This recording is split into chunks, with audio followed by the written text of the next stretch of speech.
Всем привет, привет, с вами я, Оля Бро. Посмотрим сегодня на Червяного короля. Что ждет в ближайший месяц Червяного короля? Женщины переворачивают на себя информацию. Так, что в жизни этого короля происходит? Его нечаянно ждет дальняя дорога.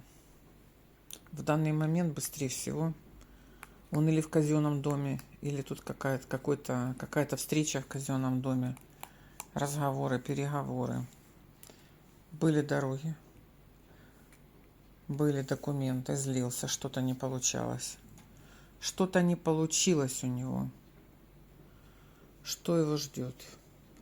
Его ждет возможность. Он не может никогда говориться о каких-то казенных делах. Но интерес есть. Помогает женщина, трефяная дама. Это касается тех мужчин, которые подзастряли в решении какого-то вопроса в казенном доме.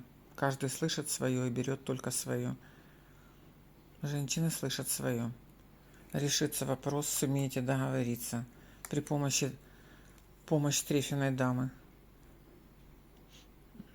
Ну, а трефяная дама имеет свои интересы на вас. На сердце радость, оформление документов, надежда, застолье, хлопоты. Вижу деньги, документы, что-то связано с оформлением денег, документов. Интерес в казенном доме вы получите. Верьте, и у вас все получится. Да будет так.